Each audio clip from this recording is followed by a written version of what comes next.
I would not wish this night on anyone. Even today, I cannot say what we could have done differently back then. What follows is the story of one of the most audacious bank robberies in modern Germany. A crime prepared for months, staged in daylight, and carried out with a calm mask that held for hours. It is June 27, 1995, Berlin Zehlendorf, 10:15 in the morning. A white delivery van rolls to a stop in front of a Commerzbank branch. Inside the bank are 16 people, 10 customers, 6 employees. The summer air is ordinary. The day feels routine, until 4 figures in masks and work overalls stride toward the entrance. They burst through the front door and order everyone to the floor. Hands are bound, some with cable ties, others with metal cuffs. Outside, a garbage truck pulls up and stops directly in front of the white van. The accidental blockade traps the vehicle that could have been a getaway. Patrol units arrive and quickly realize this is no simple heist. The Special Operations Unit is called in. Snipers climb to rooftops. Streets are sealed. Shops pull down their shutters. The bank's interior goes dark as the robbers kill the cameras and drape whatever they can across the windows. Hand grenades are placed by the door as a threat. No one dares test if they are real. The first message to police does not come from a robber. It comes from a customer they shove outside with an envelope. Inside is a typed note. Poor grammar, misspellings, demands that make everyone stiffen. They want 17 million in cash. They want a vehicle and a helicopter. They want safe passage. And they want it fast. The robbers select the deputy branch manager as their messenger. He reads their words over the phone, never his own. A direct assault could mean a gunfight in a crowded lobby and dead hostages on the floor. No commander wants that. The team waits, tense, eyes stinging, minds racing, while the robbers set the tempo. By 1700, the deadline expires. No helicopter, no money at the scale demanded. Voices inside grow sharper. The threat now targets flesh. They warn they will shoot a hostage in the knee. Pressure spikes through every chord of the operation. 1830 arrives. The police have scraped together 5.6 million in cash. Not 17, but enough for a test. The criminals agree. They order the money dropped before the entrance. Officers hope a robber will step out and expose a face. No one does. Instead, one hostage crawls out, a rope tied to the back of his pants. On all fours, he drags heavy bags of bills across the pavement and into the door, tugged and guided by that taut line. No sniper can fire at a victim. No team can rush a human shield. The money vanishes inside. With the cash retrieved, the criminals ratchet the tension. They claim every hostage wears a grenade. They demand a getaway vehicle and for police to clear every car from the frontage. They push, then go quiet. Minutes pass. Then hours.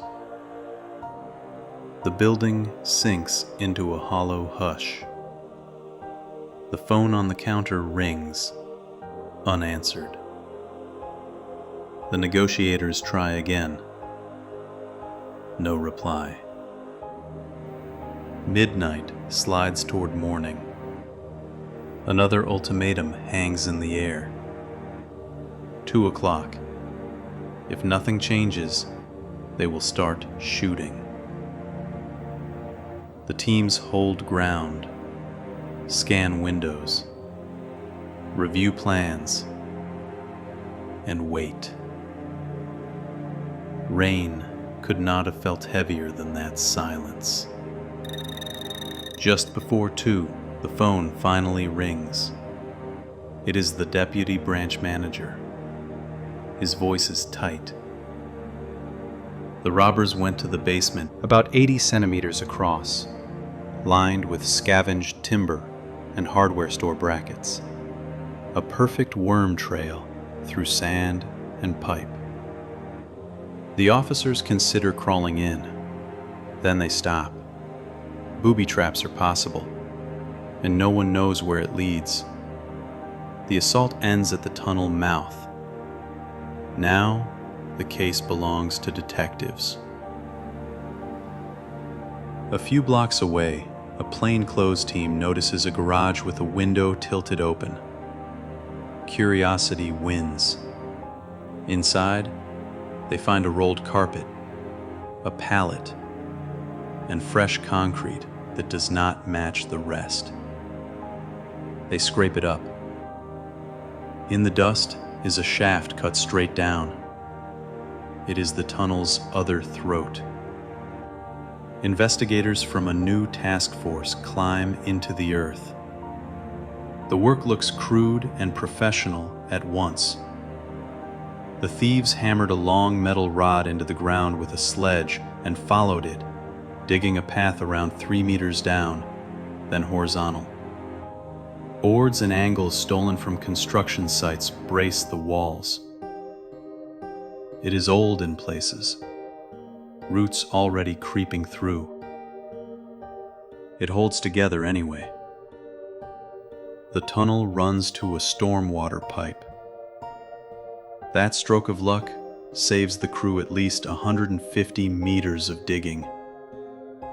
Through the pipe, they drag sandbags on skateboards. 2 men pushing, 1 filling, 1 hauling. Night after night, they ferry the soil out by car and dump it at scattered sites to stay invisible. Then comes the hard part. They must cut from the pipe to the bank itself.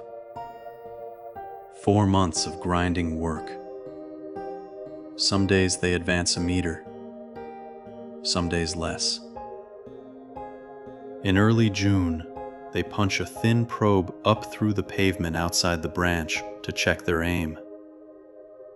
It emerges right where they need it.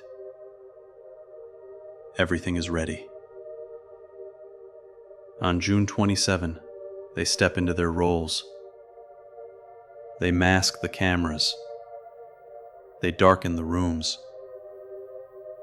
They hold 16 lives in their hands, while a hollow beneath them waits like a second throat. Money comes in. Hours pass. Is 38 and the one who rented the garage. A 33-year-old, known as Momo, specializes in cracking safety boxes. Another 33-year-old, Mert, stays mostly in the shadows. The youngest, a 24-year-old German and son of a police officer, nearly drowns once when rain turns the storm pipe into a death trap. In that pipe, a person becomes a cork. Water backs up. 1 gulp too many, and everything ends. In court, they receive sentences between 6 and 12 years. The official take is stated at around 9.6 million marks, though more cash is recovered than victims reported missing. That gap has a simple explanation. Safety deposit boxes sometimes hide money the owners never planned to declare. Silence turns into confusion when the police asked for totals.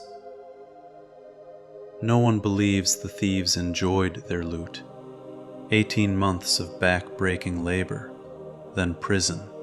Whatever escaped likely fed the cost of weapons and logistics, the dark purchases that make a plan like this possible. The statistics say the case is solved, hostages freed, offenders sentenced, evidence tagged and filed, the ledger balances on paper. Yet something remains off the page.